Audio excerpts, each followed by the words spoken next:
Dearest family, maybe I'm the most unqualified one to speak, but this is for you, because even though I'm at a distance, I still remember what it means to have my heart ring true and bleed straight off the tattooed epidermis that is my sleeve. That's who I am. And this right here, this is for you. For my family. May patience be. May pieces glass.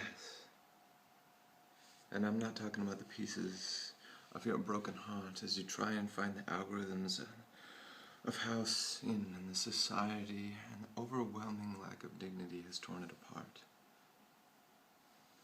I'm talking about the piece of all the pathetic psalms that were ever written that we've forgotten.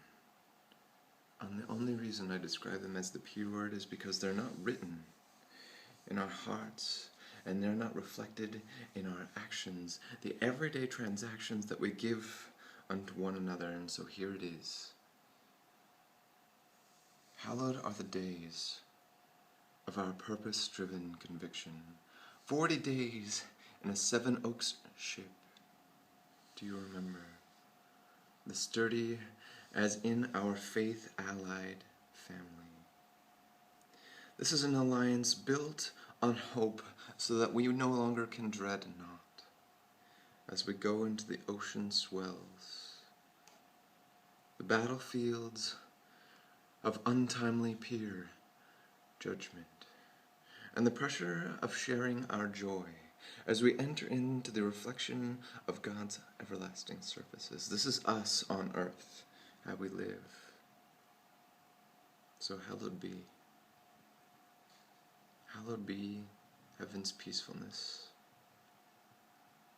upon each and every united one of us together. May the glass realm of patience be silently reflected in your forgiveness, a swelling revival tide of the heart's peace. And I'm not talking about a fire. The algorithms of such words are stained in my memory, for they are mere meager metaphors that aren't lived. They aren't the daily actions of good towards one another spread across our lives. The unity is God's moral society, the trench warfare that we haven't quite hymnal won yet. We can't journalize every entry of how we should do this or that. But there are proverbs that tell us that the singing children of their soul diversities are a harmonic cleansing of grace's rain. Their voices are shouting praise until the realization happens that no matter how holy God is, we must arise from the emotional context of that song in the church, in the place where our voices are singing. So may peace and patience be our court of grace, the way we live, the expounding transactions of ourselves as witness. One must be a witness. For hallowed is patience, and the shared destiny of grace thriving amongst your compassion. Do not linger in disagreements, nor beseech anger's judgment. God's holy fire is the wrath incarnate, a link between grace and ash. We only are the authentic beings. This is a question to ponder, that whether you are worn out by nature's cancerous transit, the daily habitual actions of gossip, prejudice, and unforgiveness, to delve into the lethargy of selfish apathy, would you raise a finger of hope?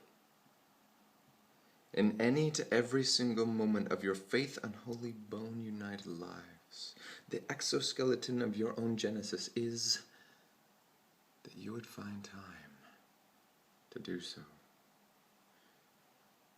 And at the edge of your faith into the next life, you would do this.